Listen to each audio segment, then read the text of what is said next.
कि जब मैकॉले कहा करता था यह बात कि भारत की न्याय पद्धति का नाश हो जाएगा तो भारतीय समाज टूट जाएगा, ऐसे ही मैकॉले एक बात और कहता था। मैकॉले की लिखी हुई एक चिट्ठी है मेरे पास, उसकी फोटोकॉपी। लंदन में एक लाइब्रेरी है, उसका नाम है इंडिया ऑफिस लाइब्रेरी, वहां से मैंने निकलवाई है। इंडिया ऑफिस लाइब्रेरी में से ऐसे कुछ 50,000 से ज्यादा डॉक्यूमेंट्स मैं निकाल के लाया और वहां के कई लोगों की मदद से हमने वो निकलवाए हैं।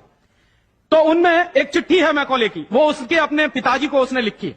जब वो यहां ऑफिसर बन के आया है तो मैकॉले क्या लिख रहा है कि भारतीय समाज को अगर बर्बाद करना है तो भारतीय न्याय पद्धति बर्बाद करो। तो वो करने के लिए उसने आईपीसी बना दिया, सीआरपीसी बना दिया, सीपीसी बना दिया और बर्बाद हुई। दूसरी बात वो कहता था कि भारतीय समाज को बर्बाद करना है तो भारतीय शिक्षण पद्धति का नाश करो। तो मैकॉले कहा करता था कि जो भारतीय शिक्षण पद्धति है, वो खुद मानता था इस बात को, यह दुनिया की सबसे ज्यादा विकसित और सबसे अच्छी पद्धति। क्या होता था, यहां गुरुकुल चलते थे, गुरुकुलों में विद्यार्थी पढ़ते थे और विद्यार्थी 20 साल तक 25 साल तक ब्रह्मचर्य का पालन करते हुए शिक्षा ग्रहण करते थे, संस्कार मिलते थे और वो संस्कार लेकर समाज में जाते थे। उन्हीं संस्कारों से संस्कृति बनती थी और वही संस्कृति भारतीय संस्कृति कहलाती थी। ऋषि थे, मुनि थे, बड़े बड़े ज्ञानी थे, महात्मा थे, वो गुरुकुलों को चलाया करते थे और सारे के सारे गुरुकुल जो चला करते थे उनमें वेदों का अध्ययन, पुराणों का अध्ययन, उपनिषदों का अध्ययन, जो भारतीय ज्ञान है, जो भारतीय मनीषा है, उन्हीं सबका अध्ययन संस्कृत के माध्यम से कराया जाता था।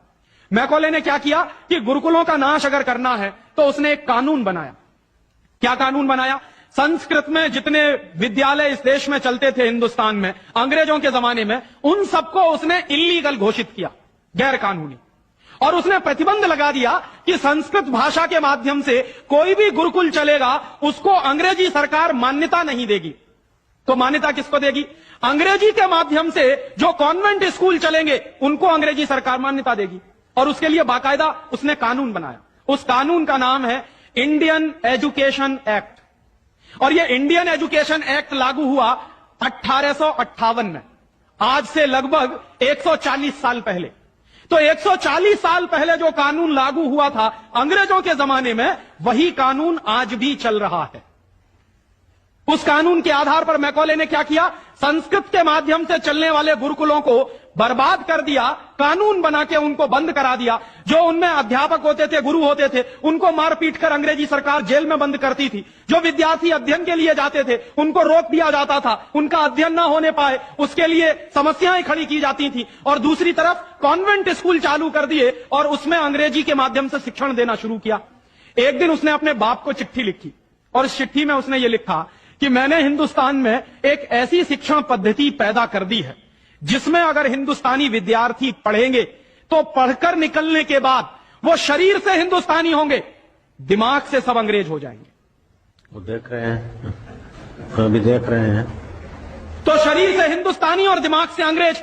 तो मैकॉले दूसरी बात लिख रहा है उस चिट्ठी में कि जब वो शरीर से हिंदुस्तानी और दिमाग से अंग्रेज हो जाएंगे तो अंग्रेजों के हिसाब से सारे काम करेंगे। और वो विद्यार्थी जब कॉन्वेंट स्कूल में से निकलेंगे तो सबसे ज्यादा गालियां भारतीय संस्कृति को देंगे, सबसे ज्यादा गालियां अपने मां बाप को देंगे। कैसे? मॉम और डैड कह के। डैड माने होता है मरा हुआ और मम्मी माने होता है शव। इजिप्ट में आप जाइए, मिस्र एक देश है, वहां पे मम्मीज कहा जाता है किसको? मरे हुए आदमी के शव को। तो हमारी मां हो गई मम्मी, मम्मी, और पिताजी हो गए डैड। आया कहां से ये? मैकॉले ने डाल दिया हमारे दिमाग में। और मैं ये कहता हूं कि मैकॉले तो मर गया, उसका बाप भी मर गया, सब मर गए, भगवान उनकी आत्मा को शांति दे, लेकिन उसकी जो आत्मा है वो हम सब में प्रवेश कर गई है। और कैसे प्रवेश कर गई है? मैं आपको ये इतिहास की सच्चाई बता रहा हूं कि जिस जमाने में मैकॉले ने इस देश में सबसे पहला कॉन्वेंट स्कूल खोला था कलकत्ता में, वो कॉन्वेंट स्कूल चला नहीं, बंद हो गया। क्यों बंद हो गया? क्योंकि कोई भी भारतीय मां बाप अपने बच्चे को कॉन्वेंट में पढ़ाने को नहीं भेजता था। अंग्रेजों के जमाने की बात बता रहा हूं। अंग्रेज अपनी पूरी ताकत लगाकर भी इस देश में कॉन्वेंट स्कूल चला नहीं पाए, लेकिन अंग्रेजों के जाने के बाद गांव गांव में, गली गली में कॉन्वेंट स्कूल चल रहे हैं। और ऐसे मम्मी डैडी पैदा हुए हैं इस देश में जो बच्चे का जन्म लेने के पहले रजिस्ट्रेशन करवाए आते हैं कॉन्वेंट स्कूलों में। कहते हैं कि अगर रजिस्ट्रेशन नहीं कराया तो एडमिशन नहीं मिलेगा। तो कॉन्वेंट स्कूल में पढ़ाना बहुत जरूरी है बच्चे को।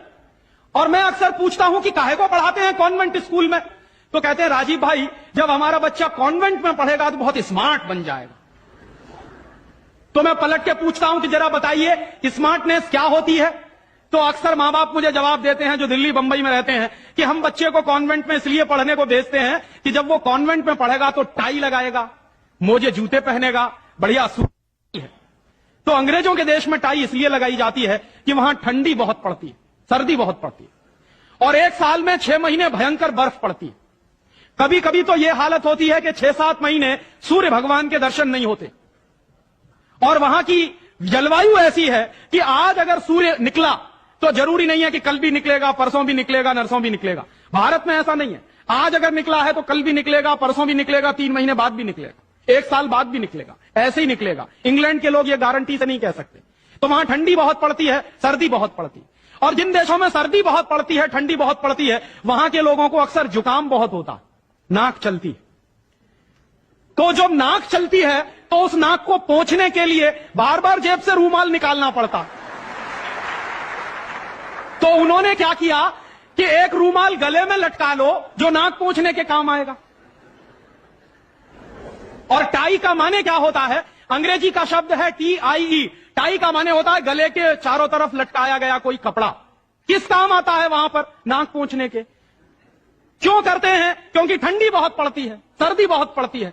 हमारे देश में तो 1 साल में 9 महीने गर्मी पड़ती है, और यहां गुजरात में तो 12 महीने गर्मी पड़ती है। मैं तो यूपी का रहने वाला हूं, वहां थोड़ी बहुत ठंडी जरूर पड़ती है, यहां तो बिल्कुल नहीं पड़ती। तो वहां तो इसलिए टाई लगाते हैं कि उनको जरूरत है उसकी। हम हमारे बच्चों को क्यों लटका रहे हैं अपने गले में टाई। मर गए अंग्रेज और चला गया मैकॉले, लेकिन उसकी आत्मा का वास हम सब में हो गया।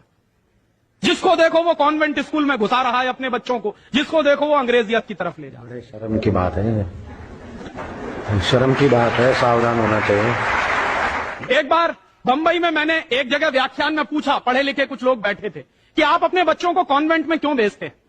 आपको मालूम है कॉन्वेंट का मतलब क्या होता। यूरोप के देशों में कॉन्वेंट का मतलब क्या होता। यूरोप में हजारों साल एक परंपरा रही है जो हमारे यहां कोई सोच भी नहीं सकता उसके बारे में। यूरोप की परंपरा क्या रही है हजारों साल, वहां बच्चे लावारिस छोड़े जाते हैं। आज भी यूरोप के देशों में, अमेरिका में आधे से ज्यादा बच्चे लावारिस तरीके से बड़े होते हैं। और यह परंपरा आज से 100-150 साल पहले तो बड़ी भयंकर थी। तो यूरोप में क्या होता था कि बच्चा पैदा हुआ, छोड़ दिया चर्च के सामने, छोड़ दिया अनाथ आश्रम में, छोड़ दिया किसी और संस्था में, वहां बड़ा होगा। तो जो लावारिस बच्चे वहां पैदा होते हैं, उन लावारिस बच्चों की पढ़ाई लिखाई, उनकी व्यवस्था करने का काम जिस जगह पर किया जाता है उसको कहते हैं कॉन्वेंट। हाँ बड़ो, तुम्हारे कॉन्वेंट में जा रहे हैं। कॉन्वेंट का माने होता है लावारिस बच्चों के पढ़ने लिखने का स्थान। माने जिन बच्चों के मां नहीं है, जिनके बाप नहीं है, जिनके दादा दादी नहीं है, जिनका कोई कुटुंबीजन नहीं है, उन बच्चों को पढ़ाने के लिए जो स्कूल चलाए गए यूरोप में, उनको कॉन्वेंट स्कूल कहते हैं। तो हम हमारे बच्चों को कॉन्वेंट में क्यों भेज रहे हैं। हाय राम, तौबा तौबा। यहां तो मां भी है और बाप भी है, लेकिन हम इतने बेवकूफ हो गए हैं कि मां बाप के रहते हुए बच्चे को लावारिस बनाने के लिए कॉन्वेंट में भेज रहे हैं। और वहां जाके बच्चे पढ़ते हैं तो क्या पढ़ते हैं, कल जो बापू कह रहे थे किस्से में, वही बंबई में एक दंपत्ति ने मुझे कहा, पति पत्नी थे, कहने लगे राजीव भाई अगर बच्चा अंग्रेजी नहीं पढ़ेगा तो पीछे रह जाएगा। तो मैंने उनसे पूछा आपको मालूम है दुनिया में कितने देशों में अंग्रेजी चलती है। तो कहने लगे अंग्रेजी तो अंतर्राष्ट्रीय भाषा है। मैंने कहा आपको तब जानकारी नहीं है। दुनिया में इस समय 200 देश हैं जो संयुक्त राष्ट्र संघ के नक्शे पर हैं, और उन 200 देशों में से मात्र 12 देशों में अंग्रेजी चलती है। बाकी 188 देशों में उन देशों की अपनी भाषाएं चलती हैं। तो 200 देशों में से मात्र 12 देशों में अंग्रेजी चलती है, तो अंग्रेजी अंतर्राष्ट्रीय कैसे हो गई। अगर 200 में से 150 देशों में अंग्रेजी चलती तो मैं मान लेता कि अंग्रेजी अंतर्राष्ट्रीय भाषा, लेकिन मुश्किल से 12 देशों में जो भाषा चलती है उसको हम कहते हैं कि अंतर्राष्ट्रीय भाषा। और दूसरी बात, उसी दंपत्ति ने कहा कि राजीव भाई अंग्रेजी बहुत समृद्ध भाषा है, बहुत रिच लैंग्वेज है। जो शब्द उन्होंने इस्तेमाल किया, रिच लैंग्वेज माने समृद्ध भाषा। तो मैंने उनसे कहा कि दुनिया में अंग्रेजी से ज्यादा रद्दी दूसरी कोई भाषा नहीं है। क्यों? उसका कारण है, उसका कारण है, जानते हैं क्या है? अंग्रेजी में चाचा, मामा, ताऊ, मौसा, फूफा सब अंकल, और काकी, ताई, मौसी और सब आंटी। अब आप मुझे जरा ये बताइए कि मौसा में और फूफा में फर्क होता है कि नहीं होता? क्या आप फूफा को मामा बना सकते हैं? या ये बताइए कि मौसी में और काकी में फर्क होता है कि नहीं होता? क्या मौसी काकी हो सकती है? दुनिया की जिस भाषा में रिश्तों को कहने के शब्द ना हो, वो सबसे रद्दी भाषा है। बिल्कुल ठीक। हमारे यहां हिंदुस्तान में जितनी भाषाएं चलती हैं, हर भाषा में परिवार के रिश्तों को कहने के लिए विशेष शब्द हैं। वहां नहीं है। वहां क्या है? सब इन लॉज हैं, चाहे वो लड़की वाले हों चाहे लड़के वाले हों। पता ही नहीं चलता कि ये लड़के वाले इन लॉज हैं कि लड़की वाले इन लॉज। या तो सब अंकल हैं या तो सब आंटी हैं। क्यों है ऐसा? क्योंकि अंग्रेजी भाषा में रिश्तों को कहने के लिए शब्द नहीं है। कारण क्या है? अंग्रेजी भाषा में शब्दों की बहुत कमी है। और अंग्रेजी भाषा में शब्दों की कितनी कमी है? अगर मूल रूप से देखा जाए तो अंग्रेजी भाषा में मात्र 2600 शब्द हैं कुल मिला के। और दुनिया की तमाम भाषाओं से जो उधार लिया है अंग्रेजों ने, फ्रेंच भाषा में से लिए हैं, जर्मन में से लिए हैं, इटालियन में से लिए हैं, लैटिन में से लिए हैं, तो तमाम भाषाओं से जो उधार लिए हुए शब्द हैं वो मिला दिए जाएं तो कुल मिला के बैठते हैं 12,000। अंग्रेजी के मूल शब्द हैं 2600 और बाकी के शब्दों को मिला दें तो कुल बैठते हैं 12,000। अब आप हिसाब लगाइए, अंग्रेजी में कुल मिला के 12,000 शब्द हैं। गुजराती में आपको मालूम है कितने शब्द हैं? गुजराती भाषा में 40,000 से ज्यादा शब्द हैं। अब आप मुझे यह बताइए कि अंग्रेजी बड़ी हुई कि गुजराती? तो काहे को नहीं पढ़ाते अपने बच्चों को गुजराती में? और एक दूसरा उदाहरण दूं कि अंग्रेजी में कुल मिला के 12,000 शब्द हैं और मराठी भाषा है हमारे देश की, उसमें इस समय 48,000 शब्द हैं। अंग्रेजी से 4 गुनी बड़ी है मराठी। और हिंदी का हिसाब लगाऊं तो अंग्रेजी में इस समय 12,000 शब्द हैं, हिंदी में इस समय करीब 72,000 शब्द हैं। और हिंदी से एक कदम आगे चलिए, संस्कृत। तो अंग्रेजी में कुल मिला के 12,000 शब्द हैं, संस्कृत में कुल मिला के 1.5 लाख शब्द हैं।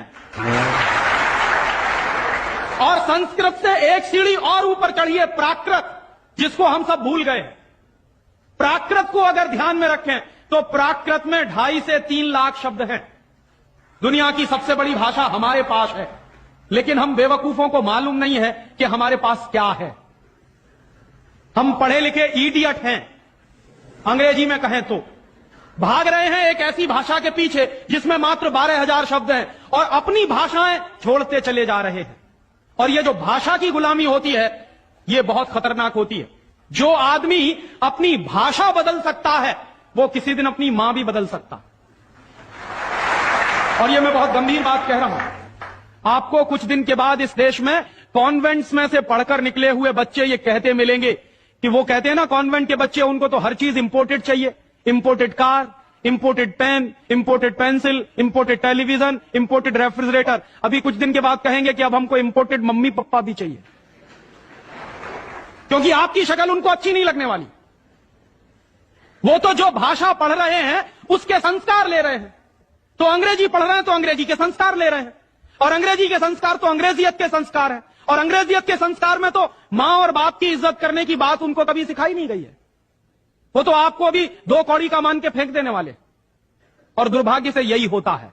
कॉन्वेंट स्कूल से निकले हुए बच्चे जितनी गाली अपनी मातृभाषा को देते हैं, अपनी संस्कृति को देते हैं, अपने परिवार को देते हैं, उतनी शायद कोई नहीं देता। तो मैकॉले जो कहा करता था वो बात आज हमको दिखाई देती है कि कॉन्वेंट में पढ़कर निकलेंगे बच्चे तो ये शरीर से हिंदुस्तानी होंगे, दिमाग से अंग्रेज होंगे। और इसी के संबंध में एक आखिरी बात उसने और कही थी कि ये जो भाषा की गुलामी होती है ये आदमी के स्वतंत्र चिंतन को रोक देती है। अगर आपको मौलिक चिंतन करना है, अगर आपको स्वस्थ चिंतन करना है और ऐसा चिंतन करना है जिसमें से कुछ नई रचना हो, तो वो आप अपनी मातृभाषा में ही कर सकते हैं। दुनिया में मातृभाषा में पढ़कर बड़े बड़े वैज्ञानिक पैदा हुए हैं, हम लोग, अक्सर मैं लोगों को कहता हूं कि जो लोग कॉन्वेंट के पीछे पागल हैं, उनको मैं अभी ताजा ताजा उदाहरण देता हूं। हिंदुस्तान में एक वैज्ञानिक है, उसका नाम है डॉक्टर एपीजे कलाम। डॉक्टर एपीजे कलाम को इस साल भारत रत्न मिला है और डॉक्टर एपीजे कलाम हिंदुस्तान के जिंदा रहने वाले वैज्ञानिकों में इस समय सबसे ऊपर के व्यक्ति हैं। आपको मालूम है, डॉक्टर कलाम की पूरी शिक्षा तमिल में हुई है, अंग्रेजी उन्होंने पढ़ी नहीं है। बहुत वर्षों के बाद उन्होंने थोड़ी अंग्रेजी पढ़ी है काम चलाने के लिए। बचपन से उनकी पूरी शिक्षा उनकी मातृभाषा में हुई है। वो तमिल अच्छी जानते हैं, मलयालम अच्छी जानते हैं और हिंदुस्तान में आज वो सबसे ऊंची श्रेणी के वैज्ञानिक हैं जिनको भारत रत्न मिला। दुनिया के ऐसे तमाम वैज्ञानिकों के मैं उदाहरण दे सकता हूं। आइंस्टाइन, अल्बर्ट आइंस्टाइन सारा का सारा काम अपनी मातृभाषा में करता था, जर्मन में, और इसलिए इतना बड़ा बना। फ्रांस में एक वैज्ञानिक था मैक्स प्लैंक, जिसकी थ्योरीज हमारे जैसे इंजीनियर्स को पढ़ाई जाती थी जब हम पढ़ते थे। मैक्स प्लैंक की पूरी शिक्षा फ्रेंच भाषा में हुई थी। तो हम लोग जो अपने मन में गलतफहमी पाल कर बैठे हैं कि हमारे बच्चे अगर अंग्रेजी में नहीं पढ़ेंगे तो उनका विकास नहीं होगा, मैं आपको इसके उल्टी बात कह रहा हूं कि अगर आपके बच्चे अंग्रेजी में पढ़े तब उनका विकास नहीं होने वाला, वो गधे बन जाएंगे, विनाश होगा। हम लोग क्या कर रहे हैं, अपने बच्चों को कॉन्वेंट में भेज भेज कर गधा बना रहे हैं। गधा जानते हैं क्या होता? गधे के ऊपर बोझा लादते चले जाइए, लादते चले जाइए, लादते चले जाइए, बेचारा चुपचाप चलता चला जाता है, चलता चला जाता है। आजकल बच्चों के कंधे पर जो बस्ते हमने लाद दिए हैं, जरा उनका वजन तो कर लीजिए। जो बच्चे का वजन है उससे ज्यादा बस्ते का वजन है। अभी से आप अपने बच्चे को स्पॉन्डिलाइटिस का मरीज बना रहे हैं। जितना वजन उसका कंधा ढो नहीं सकता, उससे ज्यादा वजन उसके कंधे पर लटका हुआ, और बेचारा वो बस्ता लेके जाता है, लौट के आता है। जब लौट के आता है तो घंटों घंटों का होमवर्क उसको दे दिया जाता। आप क्या करते हैं, अपनी मगजमारी कम करने के लिए उसका एक ट्यूटर रख देते हैं। ट्यूटर क्या करता है कि स्कूल का होमवर्क मिला, ट्यूटर ने अपना होमवर्क दे दिया। बच्चे का खेलना कूदना बंद, और बच्चा अगर खेलेगा नहीं, कूदेगा नहीं, तो उसका विकास कैसे होने वाला? तो या तो आपने फंसा दिया बेचारा होमवर्क। मैं अच्छे अच्छे घरों में जाता हूं, सबके बच्चे क्या कर रहे हैं, होमवर्क कर रहे हैं, सवेरे से शाम तक होमवर्क चल रहा है, कभी खत्म होने में ही नहीं आता। भला हो ऐसे स्कूलों का। और उस होमवर्क में से बना क्या रहे हैं और वो होमवर्क कर क्या रहे हैं? मैं आपको मेरी आप बीती सुनाता हूं, किसी दूसरे की नहीं। मैं भी बचपन में अंग्रेजी में मैं पढ़ा, और मैं सबसे ज्यादा गालियां मेरे मां बाप को देता हूं इसके लिए। मेरे पिताजी ने, वो एक बड़े ऑफिसर हैं, ये करने के लिए कि बेटा अंग्रेजी में पढ़ना चाहिए तो बड़ा बनेगा, तो मुझको भी पढ़ा दिया। अब अंग्रेजी माध्यम की जो पढ़ाई है, अंग्रेजियत की जो पढ़ाई है, वो क्या है? मैं आपको एक सॉलिड एग्जांपल दूं मेरा। मुझको गणित पढ़ाया जाता था। गणित में क्या पढ़ाते थे? एक फॉर्मूला था जो मुझको रटवाते थे क्लास 9th में जब मैं पढ़ता था। क्या फॉर्मूला था? x + y whole square is equal to x² + 2xy + y², x - y whole square is equal to x² - 2xy + y²। और अक्सर इसमें गड़बड़ी होती थी, प्लस का माइनस होता था, माइनस का प्लस होता था। तो क्या होता था, मेरी पिटाई होती थी, क्लास में पिटाई होती थी। और मेरे जो अध्यापक थे तो मुझको खूब चिढ़ाते थे और मुझको खूब उल्टा सीधा कहते थे। एक दिन मैंने ये तय किया कि सब छोड़ छाड़ के ये 2 फॉर्मूले रटूंगा। तो रटने के लिए मैं बैठ गया, सब काम एक बाजू में। अब ये x + y और x - y में मैं घुस गया। लिख लिख के मैंने किलो कॉपियां बर्बाद कर दी, किलो कागज बर्बाद कर दिया। पता नहीं कितने बॉल पेन बर्बाद हुए होंगे। और 3-4 महीने की उस भयंकर मेहनत के बाद मुझको कुछ फॉर्मूले याद हो गए। अब वो फॉर्मूले मैं सीख के आया। दुर्भाग्य से मैं बताऊं कि 3-4 महीने के सैकड़ों घंटे बर्बाद करके, अपना खून सुखा के, मार खा के, बेइज्जती बर्दाश्त करके मैंने जो फॉर्मूले पढ़े, वो मेरे जीवन में आज तक कभी काम में नहीं आए। और दूसरे बाजू में मेरी मां ने, जो बहुत पढ़ी लिखी नहीं है, मुझको एक फॉर्मूला सिखाया। क्या सिखाया? एक पहाड़ा सिखाया। आधा, सवाया, 1.5 गुना, 2.5 गुना, 3 गुना, 3.5 गुना, ये मुझे सिखाया। और वो मेरे जीवन में रोज काम आता। लेकिन कहा क्या जाता है कि मेरी मां तो पढ़ी लिखी नहीं है, पीएचडी नहीं किया उसने। तो जो बिना पीएचडी होल्डर है, जिसने कुछ पढ़ा लिखा नहीं है, आज की भाषा में, उसने मुझे ऐसी चीज सिखाई जो जीवन में रोज काम आती है। और जो बड़े बड़े पीएचडी होल्डर प्रोफेसर्स ने मुझे सिखाया, वो जीवन में कभी काम नहीं आया। और आप अपने बच्चों को यही पढ़ा रहे हैं। कॉन्वेंट स्कूल के जितने क्यूरिकुलम हैं और उसमें बच्चे जो कुछ पढ़ रहे हैं, उसमें से 95% बेकार जाने वाला है। उस 95% का उनके जीवन में कभी कोई इस्तेमाल होने वाला नहीं। ये आप कहिए तो मैं जहां कहिए वहां लिख कर दे दूं, क्योंकि मैं भुगत चुका हूं इस बात को। और वो जो 95% आप पढ़ा रहे हैं, आपके बच्चे के अगर काम नहीं आने वाला है, तो उसके लिए आप लाखों रुपए बर्बाद कर रहे हैं, करोड़ों घंटे बर्बाद कर रहे हैं। उस बच्चे का मन मस्तिष्क आपने दबा दिया है होमवर्क के नीचे, झूठी शान और प्रतिष्ठा में। आप अपने बच्चों को गधा नहीं बना रहे हैं तो क्या बना रहे हैं?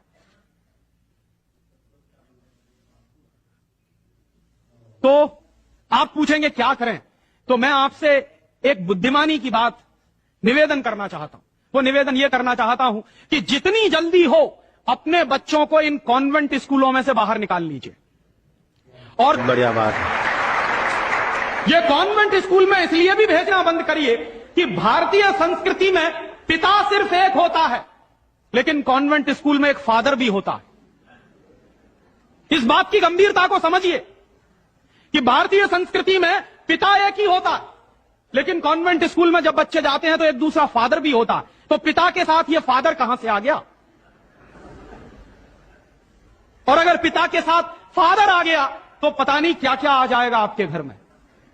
हां, यह मैं चेतावनी के रूप में कह रहा हूं आपसे। यह सिर्फ इशारे से समझ लीजिए कि अगर बच्चे की पढ़ाई के साथ पिता के साथ फादर आया है तो और बहुत कुछ चला आएगा आपके बच्चे के संस्कार में। और कहीं ऐसा ना हो जाए कि आपके देखते देखते आपका बच्चा क्रिश्चियन ना बन जाए, ईसाई ना बन जाए। इसलिए मैं आपसे एक निवेदन तो यह करने आया कि जितनी जल्दी हो कॉन्वेंट स्कूलों से बच्चे निकाल लीजिए। और एक दूसरा निवेदन और करने आया हूं, जितनी जल्दी हो कॉन्वेंट स्कूलों को डोनेशन देना बंद करिए। हमारा हजारों हजारों रुपए का डोनेशन कॉन्वेंट स्कूलों में जाता। एक बच्चे का एडमिशन कराना है तो वो कहेंगे बिल्डिंग फीस दे दो, वो कहेंगे डोनेशन दे दो, वो कहेंगे इसकी फीस दे दो, उसकी फीस दे दो। और रोज रोज कोई ना कोई मांग चढ़ी ही रहती है। आज फलाना डे, आज धमाका डे, आज ये ले आओ, कल वो ले आओ। बर्बादी हमारी, माने हम हमारे दुश्मन को अपना पैसा दे रहे हैं। दुनिया में ऐसे बेवकूफ लोग मैंने कहीं नहीं देखे जो अपने दुश्मन को अपने घर का पैसा देते हो। आप जानते हैं कि कॉन्वेंट स्कूलों में से निकलने वाले बच्चे भारतीय संस्कृति के विरोधी होने वाले हैं और उनको यूरोप की संस्कृति सिखाई जा रही है। उसके लिए पैसा हम खर्च कर रहे हैं अपने हाथों से। तो भगवान के लिए, भारतीय संस्कृति को बचाने के लिए अपने बच्चों को कॉन्वेंट में से बाहर निकालिए और अपने बच्चों के नाम पर ये उनको जो डोनेशन दे रहे हैं आप कॉन्वेंट स्कूलों को, वो बंद करिए। और मैं आपको पूरे विश्वास से ये कहना चाहता हूं कि आपके बच्चे अगर मातृभाषा में पढ़ेंगे तो सबसे ज्यादा विद्वान बनने की क्षमता है उनमें। और ये क्यों है? दुनिया के सारे मनोवैज्ञानिक एक ही बात पर अब पहुंचे हैं, जो बात हमारे लोग बहुत पहले से कह गए। अभी यूरोप के लोग आज उस निष्कर्ष पे पहुंचे। क्या कहते हैं? बच्चा अगर मातृभाषा में पढ़ता है तो उसको जो सुविधाएं मिलती हैं, जो फायदा होता है, वो दूसरी भाषा में नहीं मिलती। जैसे उदाहरण के लिए मैं आपको बताऊं और आप इसको प्रयोग के रूप में करिए। आपकी मातृभाषा अगर गुजराती है और आप अपने बच्चे को गुजराती में पढ़ाइए तो कोई सवाल आप उसको दीजिए गुजराती में याद करने के लिए, जितनी जल्दी वो याद कर लेगा उस सवाल को, अगर वही सवाल आप अंग्रेजी में दीजिए उसको तो कम से कम 6 गुना समय लगेगा उसको। अगर वो 1 घंटे में गुजराती में कोई चीज याद करेगा तो 6 घंटे लगेंगे उसको अंग्रेजी में याद करने के लिए। और अंग्रेजी में भी उसको याद नहीं होगा, वो रटेगा पोपट की तरह से। जैसे पोपट होता है ना, रट लेता, वैसे ही रटेगा। और रटने के बाद क्या करेगा? इम्तिहान में लिख कर आएगा। इम्तिहान में लिख कर आया, उसके 2 दिन बाद पूछिए कि तुमने परसों क्या लिखा है, उसको कुछ याद नहीं। ऐसे ज्ञान का करेगा क्या वो? जो ज्ञान उसको 2 दिन भी याद न रहे, जो जानकारी उसको 2 दिन भी याद नहीं रहने वाली, उस जानकारी का वो अपने जीवन में करने वाला क्या है? और इसके दूसरी तरफ आप ये करके देख लीजिए, छोटी छोटी कहानी, छोटे छोटे किस्से, छोटी छोटी कथाओं के माध्यम से, मातृभाषा के माध्यम से आप उसको कोई बात सिखा दीजिए, वर्षों वर्षों जिंदगी भर उसको वो बात याद रहेगी। मुझे भी याद है, मेरी दादी मां ने कहानी के माध्यम से जो संस्कार मुझ में दिए हैं वो अभी भी मुझे याद है। लेकिन मेरे स्कूल में जो संस्कार मुझे दिए गए वो मैं भूल चुका हूं, क्योंकि विदेशी भाषा में मैंने लिए। तो ये खराब होता। और एक इसी के साथ एक आखिरी निवेदन कि अंग्रेजों ने जिस तरह से बर्बाद किया है भारतीय समाज को, कम से कम अब अगर हमको ये चेतना आती है तो इसको हम बचाएं। मुझे लगता है कि सबसे बड़ा काम और सबसे पहला काम कॉन्वेंट स्कूलों के बंद कराने का, और वो हम सब मिलकर ही कर सकते हैं, अकेला कोई नहीं करेगा। अगर हम सब कॉन्वेंट स्कूलों का बहिष्कार करने का संकल्प ले लें तो फिर से नए गुरुकुल खड़े हो सकते हैं। जो दान आप कॉन्वेंट स्कूलों को देते हैं, वो दान अगर गुरुकुलों को मिलना शुरू हो जाए तो गुरुकुल चलने भी शुरू हो जाएंगे, उनको प्रतिष्ठा भी मिल जाएगी, उनको सम्मान भी मिल जाएगा। अगर हमारी गलती से बर्बादी आई है तो वो गलती आज हम सुधार लें। और ऐसे ही एक दूसरी आखिरी बात कि अंग्रेजियत हमारे मन में बहुत गहरे घुस गई है, और ये अंग्रेजियत जो होती है बहुत खराब होती है। कई बार मैं कहता हूं कि अंग्रेजी भाषा से ज्यादा खतरनाक है अंग्रेजियत। महात्मा गांधी अक्सर ये कहा करते थे कि अंग्रेज चाहें तो रहें, लेकिन अंग्रेजियत जानी चाहिए। ये अंग्रेजियत क्या है? हमारे सबके घरों में, सबके मन में एक तरह का लालच बैठ गया है। हर एक आदमी को इस देश में इंपोर्टेड माल चाहिए, विदेशी कंपनी का माल। किसी भी साधारण से साधारण बच्चे को कहो कि देखो मेरे पास इंपोर्टेड पेन है, तुरंत हाथ फैला देगा, लाओ दे दो। वो बच्चा चाहे जितना पढ़ा लिखा हो, माने इंपोर्टेड के नाम पर भीख मांगने में भी शर्म नहीं आती। उसी बच्चे को आप कहिए कि भगवान का प्रसाद है तो हाथ पीछे खींच लेगा, इंपोर्टेड पेन है तो तुरंत हाथ फैला देगा। गुलामी इतने गहरे बैठ गई। और ये जो इंपोर्टेड माल की गुलामी होती है, इसी गुलामी ने हमारे देश को बर्बाद किया है। अंग्रेजों के जमाने में इस देश में अंग्रेजों का माल बिकता था इसलिए कि अंग्रेजों की गुलामी चलती थी, इसलिए क्योंकि अंग्रेजों की कंपनियां यहां चलती थी। दुर्भाग्य से आज वही फिर हो गया है। गांव गांव में परदेशी कंपनियां घुस गई हैं, परदेशी कंपनियों का माल घुस गया है। हम सबके घरों में परदेशी कंपनियों का माल आता है। सवेरे से लेके